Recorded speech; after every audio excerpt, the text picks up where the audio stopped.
예, 계시록 10장을 강해하도록 하겠습니다. 예, 계시록 10장은 삽입장이라고 할 수 있죠. 그러니까 환란이 진행되는 과정에서 연소로 진행되다가 잠시 거기에 대한 부연 설명, 이것이 이제 삽입장이라고 이렇게 말할 수 있거든요. 10장이 있고 또 11장, 12장은 유대인들에 관한 이야기가 있죠. 지금 일곱 천사가 아직 나팔이 불지 않았죠. 여섯째 천사까지 나팔을 불고 지금 일곱 전입니다. 그리고 지금 이 10장이 설명, 부연 설명하는 장면이죠. 같이 보면서 은혜를 나누도록 하겠습니다. 네, 계시록 10장 작은 책 7천둥에 관한 이야기죠.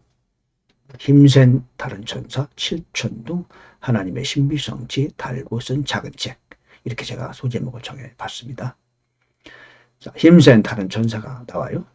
1절에 보니까 또 내가 보니 힘센 다른 천사가 구름으로 옷 입고 하늘로부터 내려오는데 그의 머리에는 무지개가 있고 그의 얼굴은 해 같으며 그의 발은 불기둥 같더라 그랬어요. 또 이후에 이제 보면은 5절에 보면은 내가 본 그 천사가 바다와 땅 위에 서서 하늘을 향해 손을 들었다. 그런 얘기죠. 이런 이 천사를 보니까 이 다른 보통 천사가 아니에요. 바로 그리스도의 천사를 볼 수 있습니다. 예수 그리스도께서는 환란 전에 공중에 재림하셨지요. 공중 재림하신 예수님은 그리스도의 천사가 아니에요. 그분이 직접 내려오신 거죠. 그리고 지상 재림하실 때도 그리스도의 천사가 오시는 게 아닙니다. 그분이 직접 본체가 지상에 재림하시죠.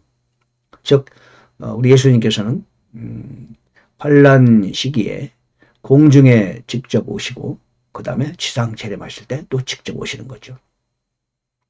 그리고 나머지는 이제 그분의 천사라고 볼 수 있는 겁니다.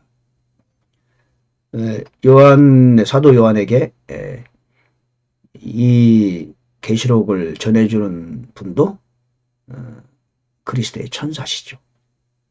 성경에 그렇게 말해요. 7별을 오른손에 드시고 7 금등잔 중앙을 거니시는 분, 그분의 천사를 통하여 말씀하셨다고 말씀하시죠. 그분의 천사와 그분은 비슷하죠. 그러나 천사는 그분의 현현이고 실제는 아닌 것이죠. 오늘 1절에 보면 10장에 나타난 이 천사는 바로 그리스도의 천사로 보여져요. 그의 머리에는 무지개가 있고 그의 얼굴에 해 같으며 그의 발은 불기둥 같더라. 그 어느 천사가 이런 모습을 가질 수 있습니까? 오른발은 바다 위에 왼발은 땅에 뒀다. 당시의 바다는 이제 지중해 바다를 말하고 있고 땅이라는 것은 팔레스틴 그 땅을 말하는 거죠. 사자가 부르짖는 것 같은 큰 음성으로 외쳤다. 그러니까 사자를 상징하는 분은 그리스도죠. 그래서 힘센 다른 천사는 바로 그리스도, 예수 그리스도, 그분의 천사라고 볼 수 있다는 거죠. 그분의 천사가 직접 땅으로 와서 지금 어떤 그 선언하는 거죠. 단순한 메시지 전달이 아니고 선언. 천사는요 메신저이기도 하지만 현현이라고 볼 수 있습니다. 구약에 자주 나오는 주의 천사, 개역성경에는 여호와의 사자로 나오는데 그분은 주님이세요. 하나님. 여호와의 사자는 하나님의 현현이죠. 야훼의 현현. 어피어런스죠. 어피어런스.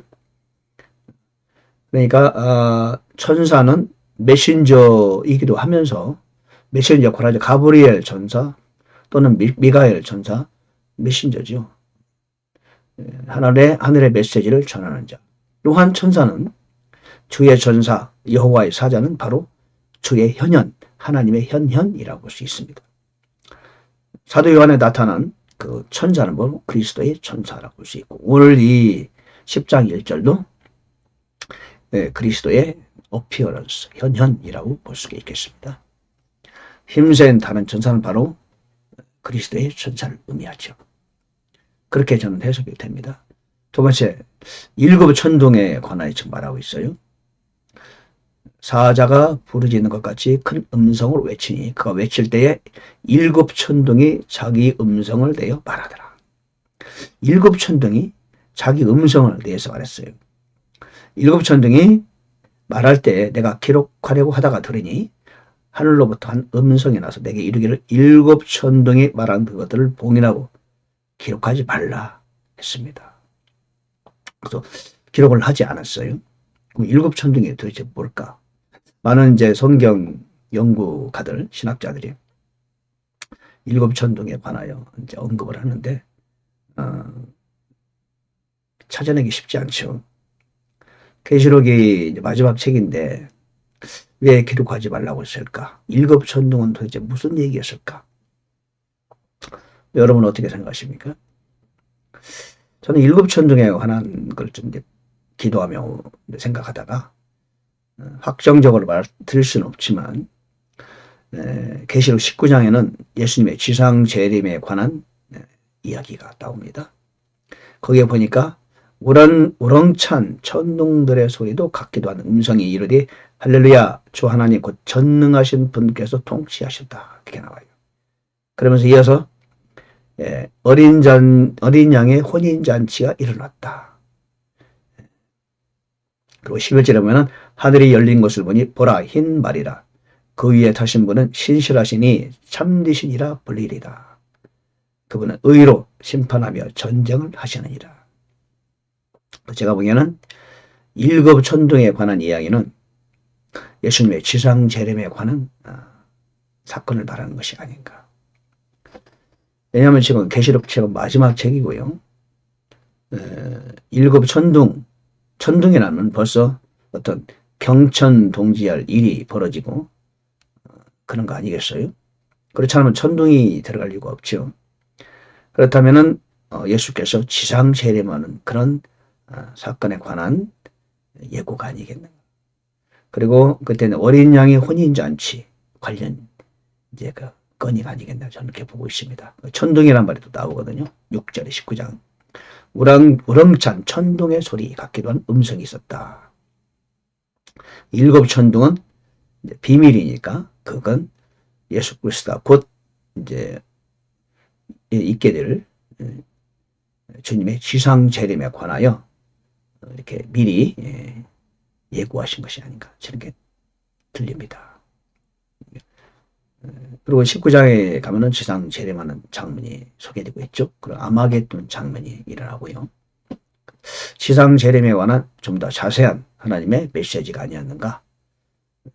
기록하지 말라 했다고 우리가 모르는 건 아니잖아요. 시간이 흐르면 자연적으로 알게 되겠죠. 그렇죠? 예. 그래서 예수님의 지상 재림에 관한 좀 구체적인 그런 내용이 아닐까 그런 생각이 좀 들어봤습니다. 예. 예. 이 세상을 통치하는 그런 내용이죠. 사실은 이제 세 번째 나오는데요. 신비가 이루어지다. 7절에 보니까 일곱째 천사가 음성을 내는 한들에 즉 그가 나팔을 불기 시작할 때 하나님의 신비가 그분께서 자신의 종 대언자들에게 밝히 드러내신 것 같이 이루어지리라. 그런 말씀이 있어요. 일곱째 천사가 음성을 낼 때 하나님의 신비가 이루어진다. 어떤 분들은 이 신비가 휴거를 말하는 거 아니겠느냐. 휴거도 신비거든요.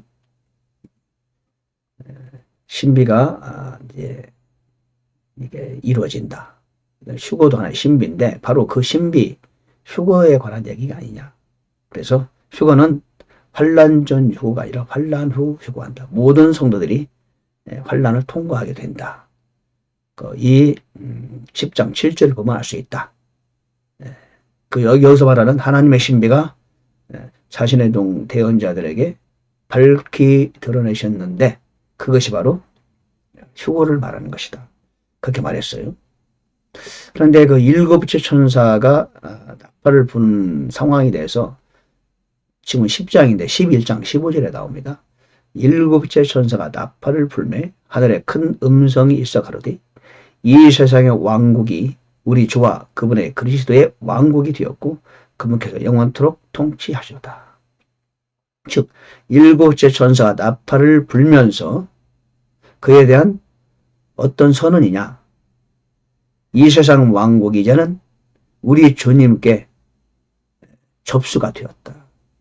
그분의 왕국으로 바뀌었고 그분께서 영원토록 통치한다. 즉 일곱째 천사의 신비는 이 세상 왕국을 접수한다는 그런 신비라고 볼 수 있겠죠.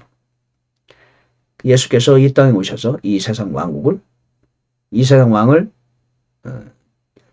다 멸망시키고 사탄을 잡아서 가두고 지옥에 보내고 불못에 보내고 예수 그리스도께서 이 땅을 통치하신다.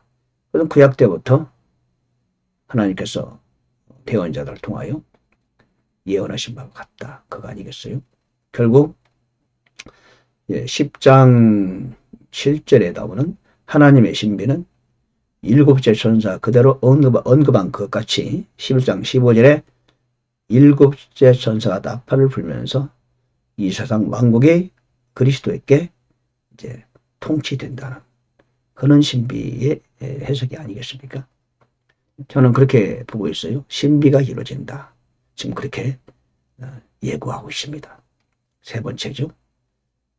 그러면서 그 천사가, 힘센 천사가 영원 무궁토록 살아계시는 곧 하늘과 그 안에 있는 것들과 땅에 있는 것들과 바다에 있는 것들을 창조하신 분을 두고 맹세하기를 더 이상 시간이 있지 않습니다. 그러면서 하나님의 신비가 곧 이루어지게 될 겁니다. 이렇게 말하고 있습니다.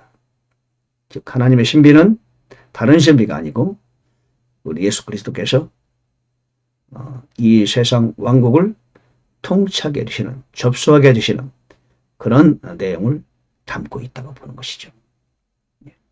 네 번째는 달고 쓴 책이 있어요. 이제 우리 2절에 보면은 그가 펴놓은 작은 책을 손을 들고 그랬죠. 작은 책을 손에 들었다 이렇게 나오고, 그리고 이제 8절에 보니까 내가 하늘로부터 들은 그 음성이 또다시 내게 말하여 이르되 가서 바다와 땅 위에 서 있는 천사의 손 안에 펴놓은 작은 책을 취하라. 취했더니 그거 갖다 먹어라. 네 배에는 세게 들타이나 네 입에서는 꿀같이 달리라. 그래서 사도 요한이 그 천사의 손에서 작은 책을 갖다 먹으니 내 입에서는 꿀같이 달았으나 내가 그것을 먹은 뒤로는 즉시 내 배에서는 쓰게 되었더라. 그 천사가 말하기를 내가 반드시 많은 백성과 민족과 언어와 왕들 앞에서 다시 대언하여야 하리라. 그렇게 얘기를 하는 거죠. 그 작은 책은 도대체 뭐냐? 작은 책은 먹을 때는 꿀같이 달고 근데 배에서는 썼다. 이 책은 어떤 책이냐? 이 보니까 이 책은 예언의 책이다. 즉 대언의 책이면은 하나님의 말씀이거든요. 하나님의 말씀만이 다른 걸 주실 리가 없고 다시 대언하라 하는 거 보면은 대언이죠. 하나님의 말씀이죠. 그러면은 성경을 말하는 것일까요? 이제 현재 제가 이제 생각해 보기에는 현재 사도 요한이 반모섬에 있을 당시에는 아직 성경이 공식적으로 인정되기 전이죠. 구약만 있을 때거든요. 구약만 있을 때예요. 그렇다면 아직 신약이 완성되기 전입니다. 물론 사복음서, 사도 바울의 서신들, 일반 서신들, 이런 모든 서신들이 이미 교회에서 읽혀지고 있었어요. 그리고 또한 교회에서 가르쳐지고 있었죠. 구약 성경과 더불어서. 그러나 아직 그 신약의 그런 서신들, 복음서들은 교회에서 공식적으로 인정하기 전이죠.